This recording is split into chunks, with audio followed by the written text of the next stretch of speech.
All right, then. Let me then officially welcome you to Differentiate Differently.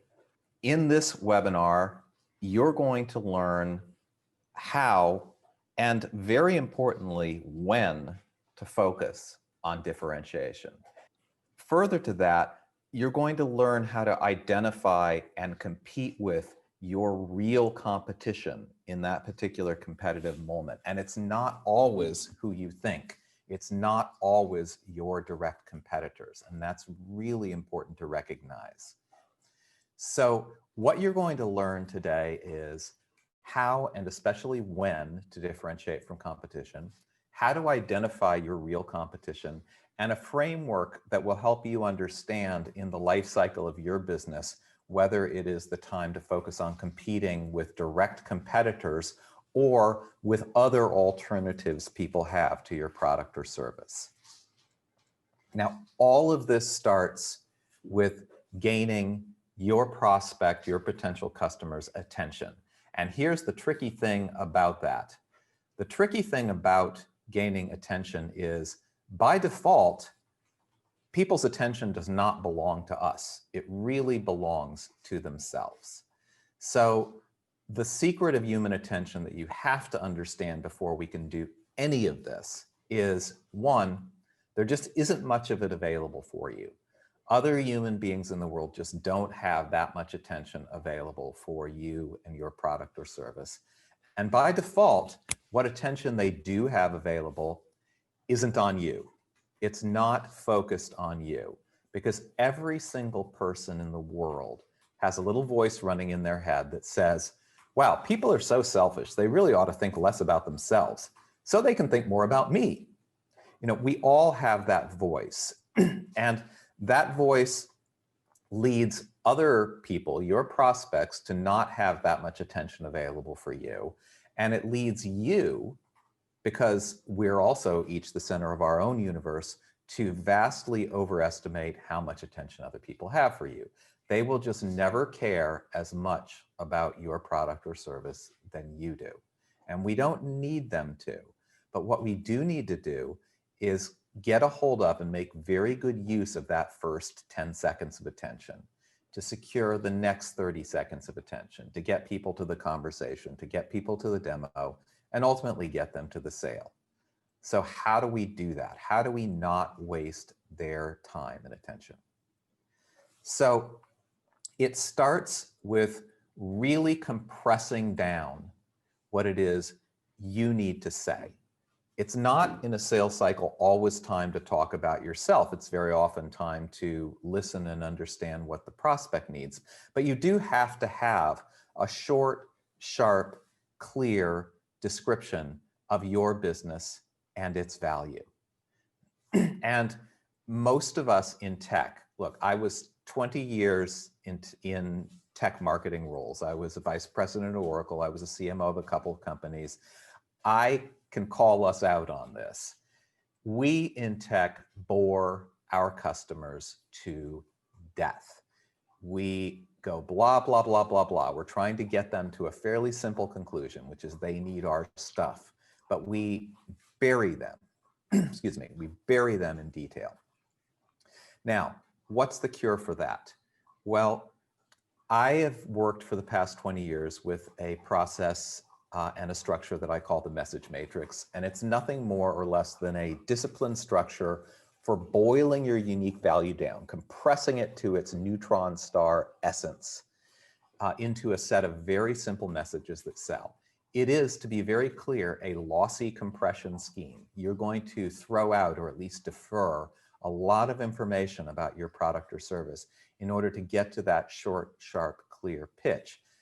But it's essential because it gets you the attention to fill in the details the customers actually care about, the ones that for that particular person will help you sell. Now, this structure is very simple and consistent in that it always consists of a single sentence positioning statement. It always consists of 3 key messages, never 4, never 5. I'll tell you why in another webinar. And then 3 proof points that basically show that you actually do these things, that you actually deliver these benefits or differentiators you claim. That is the base structure. However, what goes to fill in the blanks in that structure varies enormously depending on your competitive position. And that is the focus of this particular webinar. So let me show you what I mean using the example of the shortest and most important part of the message matrix, the positioning statement. Remember, those of you that were here early, I asked you to type in a short single sentence statement of your business's value, and several of you did that. The canonical form, the ideal short, sharp form of that goes something like this. Name of the company, in this case, for example, Oracle Advanced Procurement, or the name of the offering, is the category. Procurement software, in this case, was the category. We competed with companies like Ariba at this time. That delivers one big honking benefit or one big differentiator. In this case, that dramatically cuts all your supply management costs. That is the form, and the form is very simple and consistent and repetitive. And the purpose of it is to make a clear claim and provoke interest. We're not yet trying to prove anything. We're only going to prove it if the prospect is interested and wants us to go into more detail. So that's the form. But that one format expresses itself really, really differently according to your position and your market situation. So let me show you what I mean by that.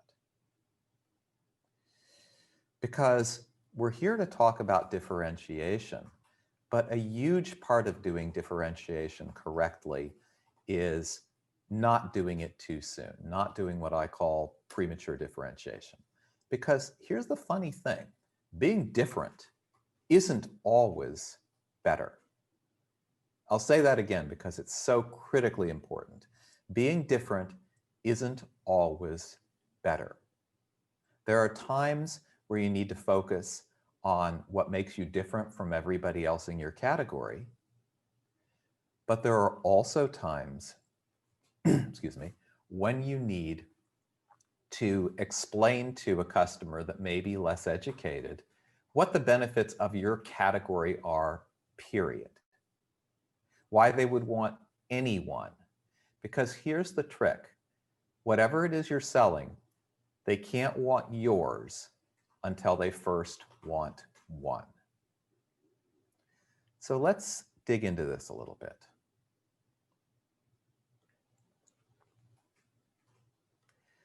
Okay, and get ready because I'm about to ask you to be interactive here. Get your typing fingers ready. I'm going to introduce you to the pivotal construct of this webinar, the thing that you can use now and throughout your entire career to understand when and how to focus on differentiation. I call it the Differentiation Framework. And it's based on this idea. You differentiate against direct competitors after the prospect understands the category. They understand the kind of thing you make and knows that you're in that category. They know you make it. To make that concrete, imagine that you're trying to sell a car. You differentiate after the prospect understands what a car is, which most people today have understood that for quite a while, and knows that you make a car. Now, there are situations where that's not the case. For a car today, it would be hard to find that situation, but let's cast ourselves back in time.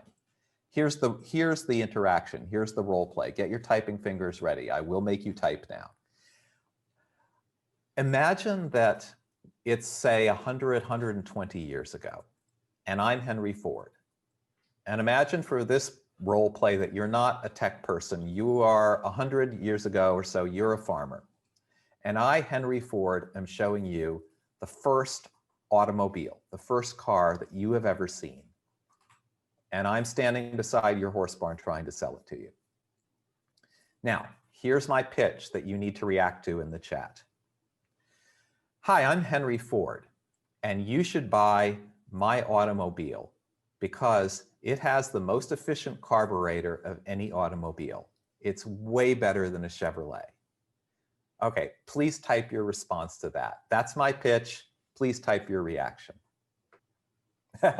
Exactly, Ansu. What's a carburetor?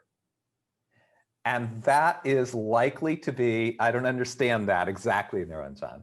So these are exactly the reactions that you can expect if you try to make fine distinctions about something that they don't understand even the most broad definition of. Exactly, Huzaifa. Since I'm a farmer, everything went over my head. So that's not the farmer's fault, that's my fault, because the customer is never obligated to listen. We're obligated to be worth listening to. So that was a bad pitch that completely, as was said, went over the farmer's head. Now, I've screwed up that pitch because I've differentiated prematurely. I've misunderstood what I'm competing against. Because the truth is, you're always competing against something, but it's not always your direct competitor. It's not always the company across the street that's selling a similar thing to you. If it's an early developed market or a very niche market, you're probably competing instead against an incumbent way that they're doing things today. So Jeffrey Moore has terminology for this, the guy that wrote Crossing the Chasm. He calls a direct competitor a competitive alternative. You know, this is the company across the street selling similar development services to you, for example. And then there is what you can call the market alternative. The market alternative is what they will do instead of you, what they would do if you didn't exist, what they would do if no car existed. In this case, that's probably their horse. So I've given a bad pitch because I've misunderstood my competition. I'm not competing against a Chevrolet because they don't even know what a car is. I am instead competing against the horse. And so how do I compete against a horse? Well, I understand that that's the market alternative. And what I do is I explain the benefits, not of a Ford, but of a car, period.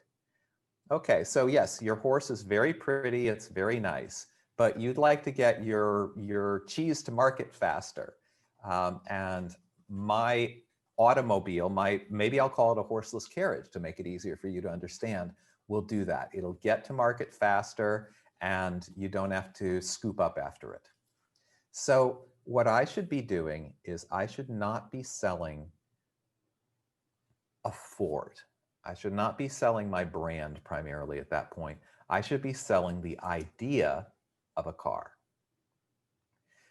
And so if I convince you that a car is a good thing relative to your horse alternative, then it turns out to be just very convenient for both of us that I happen to be standing there with a Ford to sell you. In the early days of CRM software, customer relationship management, Siebel did this very well. They basically said, this is what customer relationship management is, and this is why it's better than tracking your customers on spreadsheets. And they explain that in great detail. And then, by the way, we are it. This is what we sell. Siebel equals CRM. And they were synonymous with CRM for years. And so what was really great about that is they basically established the market and themselves at the same time.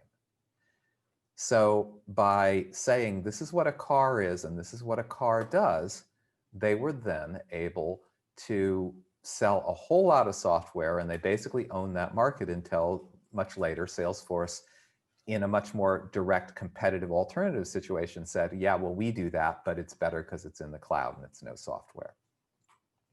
So if that is your market situation, you definitely should focus on education versus differentiation.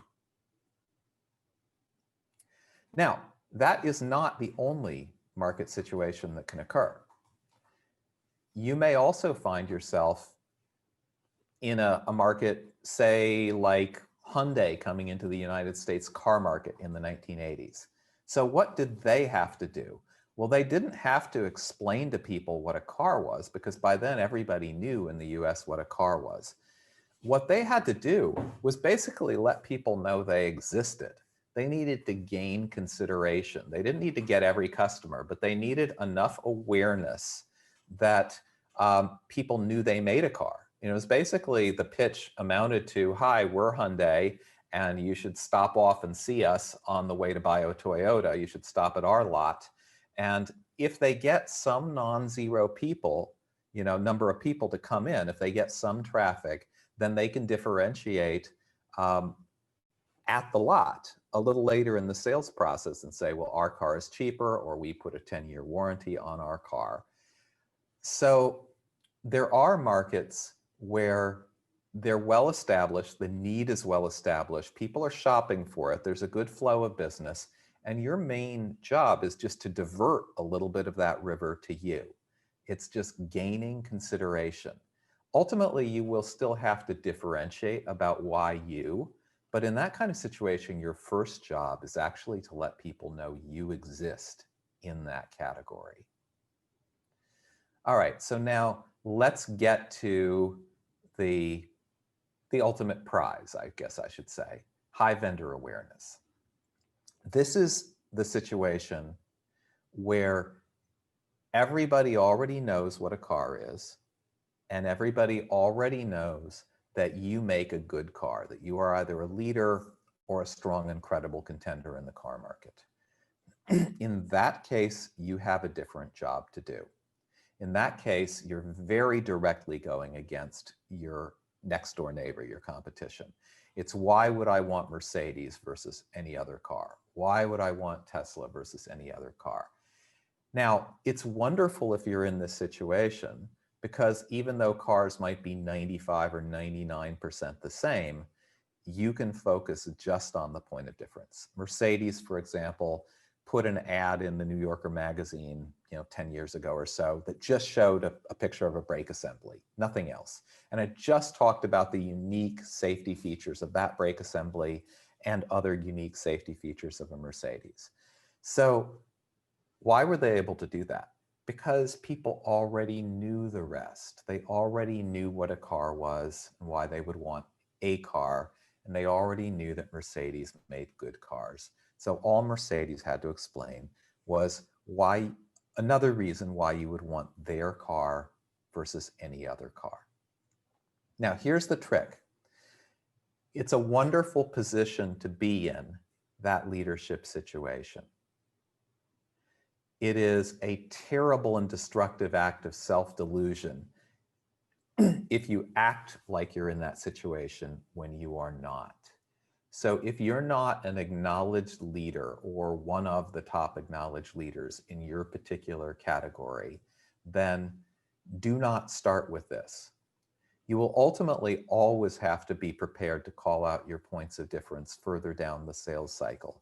But when you're coming up with your core marketing message, your key message matrix, do not pretend to be a market leader when you're not. I mean, you can brag, you can make claims, but what I mean is, don't focus only on competitive differentiation when that is not your market situation. It is the most expensive mistake you can make in your differentiation messaging. Now, let's see how this plays out. I said that the message matrix and the positioning statement format was simple and consistent, and that's true. But the words that get used are very, very different according to where you are in this continuum. So if we're in education, instead of saying, I have the best carburetor, I might say something like, Ford, which is my brand, is the horseless carriage. Even in my choice of the category name, I'm choosing something that helps people connect with the market alternative. That outperforms animal-based transportation. So this is a carriage that goes faster than your horse. Anybody can understand that, even 120 years ago. Excuse me. Consideration is a little bit different. The key part of consideration is helping people find you, helping them navigate to you. So one of the key elements of a consideration-oriented positioning statement is the category that you choose. In this case, for example, with Oracle's procurement suite that I was responsible for marketing 20 years ago, it is procurement software. So what does that do? It establishes us firmly in the same competitive arena as, for example, Ariba, which was the leader at that time. So Oracle Advanced Procurement, name of my offering, is the procurement software. Very clear category. I'm not making it fancier than it is. I'm not embellishing the category. The purpose of the category is for people to find me, to divert a little bit of that prospect stream that's already going to Ariba to consider me as well. You can't win the list unless you're on the list. Okay, and then when it comes to making my benefit claim, there may be a little tiny touch of differentiation in here, but the main thing is showing that I do really well what it is that procurement software is supposed to do. So I say this is the procurement software that dramatically cuts all supply management costs. And the all relative to Ariba gave a little sprinkling of differentiation. We covered more than they did. But primarily, it's just making a big, strong benefit claim. Not so much saying they don't do it as saying loud and proud that we do. Now, when you get to leadership, it starts to look a little different. So Roadmaster, this is software and data for weather for companies that put salt on the roads in wintertime. Roadmaster is the world's leading winter road weather solution. So basically, I'm just identifying the category and saying, I am the best one. I'm bragging a little bit. But I'm basically making a claim and asking people to try to disprove it. Well, why are you the world's leading winter road weather solution? Well, because we have the best weather predictions. We have the best platform for getting those predictions out to you. And ultimately, that means that we're the most cost effective. Notice I did not say in those differentiators the cheapest because we were trying to defend a premium price. We are the most cost effective because it's cheaper to buy good software than it is to salt roads when you don't need to. All right, so education, explain to people what the thing is and why it's better than their current way of doing things. Consideration, make sure they understand what it is you do. They already know what the thing is, make sure they know you do it. Differentiation, claim your leadership or your difference loud and proud and basically beg people to push on it.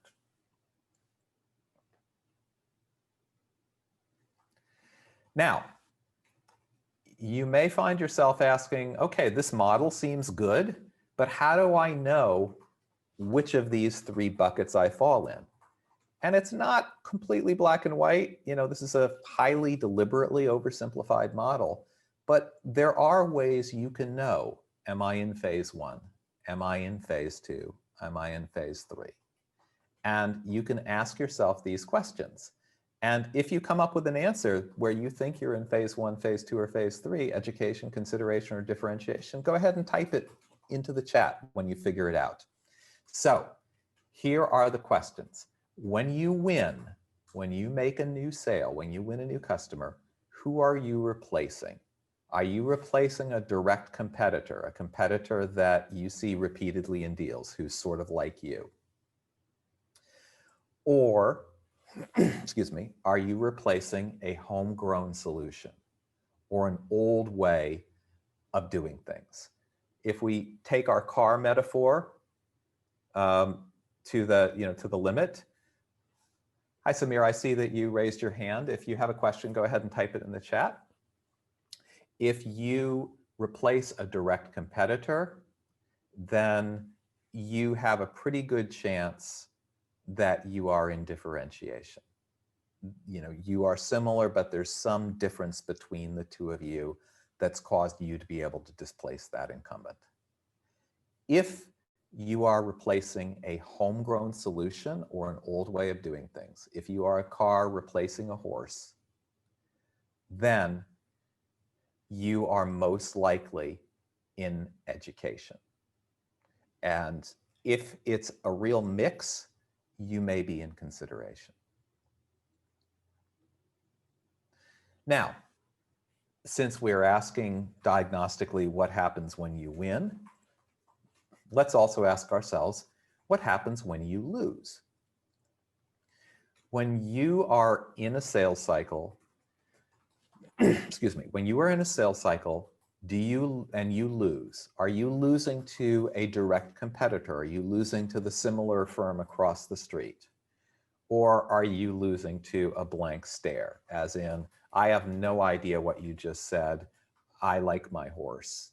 You know, what's this car thing you're talking about? So again, if you lose to a similar or direct competitor, you are most likely in either differentiation or consideration phase. If you lose to a blank stare, then you probably gave a bad pitch like I did to that farmer. You've probably gone over people's heads, and you probably need to back up and work on education first. So for your business, based on what you now know, having looked at that model, if you can, just type into the chat whether you believe you are most in education, whether you are most in consideration, or whether you are most in differentiation. Again, it won't be clean, but you should be able to get a pretty good feel of where most of your prospects' brains are. Great, Ansu, consideration. Okay, who else? Come on, guys, interact here. 98% lead conversion failures, blank stares. Okay, okay, price point, we'll need to get into more detail on the price point question. Okay, more into differentiation than consideration with a side order of blank stares. Okay, fantastic. So because your customers are not one big homogeneous mass, because you have a scattering of individuals, you will get some of all of these responses. You know, like this response, I'm more into differentiation than consideration, but I still get some blank stares. So a good way to think of it is that your customers kind of are in a normal curve distribution somewhere along that continuum. So it might be that you have some in education, a big bump in consideration, and some in differentiation. Or the bump of the normal curve might be in differentiation. So you don't need to account for every single individual, but you do need to have a sense of where are the mass of my customers, because that's where you're going to focus your marketing message. Remember, selling is individual, but marketing is a group activity. Even account-based marketing is kind of a group activity. You're looking for things in common. So basically, if most of your consumers are in education, but you have some in differentiation, you're going to message to education and you're going to differentiate in the sales process. So you market to the center and then you ultimately sell to the edges. There is, by the way, a situation that is sort of in a particular spot of this model, which indicates consideration, and that is if you have a very good conversion rate of leads, but you only have like 5 leads, what does that indicate? It indicates that not enough people know you exist, that a lot of your losses occur out of your sight because you're not even getting to play, right? So that tends to indicate consideration, and it tends to indicate that you just need to be finding a way to make a bit more noise in the market, or segmenting down to a smaller market where the amount of money you can spend, the amount of noise you can make is going to have a much bigger impact. Which leads to, I think, Niranjan's point, which is, I think, different phases across markets. Yeah, and so you're going to have to map that. And if you're a small firm and you're trying to address markets that are in completely different phases, you may need to put more resources on each of those phases, or each of those markets, or you may actually need to hone down more so that you can be more focused and pick several markets that have a phase in common so that you can be more pointed and more clear in your messaging. We all have limited budgets and limited numbers of marketers and limited numbers of salespeople. So you got to be really cautious about spreading yourself too thin. Okay, so I'm going to give you one more way to kind of think about how to identify your phase. And this is an example from a real client, although I've obviously anonymized and taken out company names here. One of the companies I'm working with is a growth early phase company in a space where everybody that does what they do, which is called basically agile consumer research, all of those companies together, those innovators, those direct competitors, maybe account for about a 50 million in revenue in ARR right now. So that's very, very small. However, there are legacy agencies that are doing much more people-intensive manual versions of those same kinds of research. And the amount of money being spent with those agencies is about $1 billion a year. And then there are just a lot of potential clients that just don't have a solution. They're still on their horse, or they're just guessing at what their consumers think. And that potentially accounts for another $1 billion of revenue. So we could beat the hell out of our direct competitors, and if we could take all of their customers, it would, which is impossible, it might produce a $50 million company, which is much smaller than this company is going for. So what do we need to do? We need to focus on taking away the clients of the zombies and helping out the Luddites who don't have any way to do it today. They're basically still riding their horse. And if we do that, then whether or not we do direct competitive takeaways from our other innovators, we will have a very, very large, very thriving business. So the third way to home in on what phase you're in is looking at where the money exists. And it doesn't always exist in taking it away from your direct competitors. So I guess what I would like to leave you with before we go to a little bit of Q&A is the essence of differentiating differently, the essence of differentiating correctly is to compete with your real competition. And at any given moment, depending on the phase you're in, it may be your direct competitors, but it also may not be. If you're helping to establish a brand new category or a brand new market, your competitors are your competitors, but they're also your allies. They validate the market for you. Together, you're sort of like the peloton in a bike race, because even though you're all trying to beat each other at the finish, initially your biggest opponent is the wind, the headwind, and you're actually all pushing through that together and establishing a category. Competing bike racers actually trade off positions in the course of a bike race so that one person can break through the wind for the other people. So you might want to think of your competitors, if you're in a new category, as part of that peloton, where you're trying to establish a market together, even though in the end, you all want to win, you all want to beat each other. You're trying to both expand the pie and also expand your slice of it. So compete with your real competition, and at any given moment, at any given phase of market development, it may be your direct competitors, but it may also be the horse. It may also be the market alternative. It may also be the way people are doing things today. So I hope that's been useful for you as a model. And I believe I have your contact information as a registrant, so I'll be following up to send each one of you a handout that includes the key concepts from this webinar. And with that, I would like to turn it over for any questions that you might have. Just go ahead and type them in the chat. And that's the question. How can we connect after the webinar? I'm glad you asked. Yes, so email you see on your screen. I will be sending out a handout to each of you, and that will also have my contact information on it. Feel free to message me on LinkedIn as well.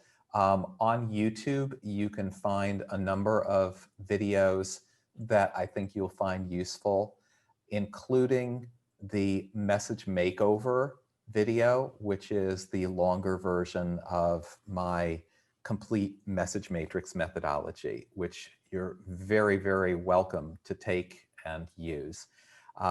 If you feel that you need more help with messaging and positioning, you can contact me and we can talk about engagement options.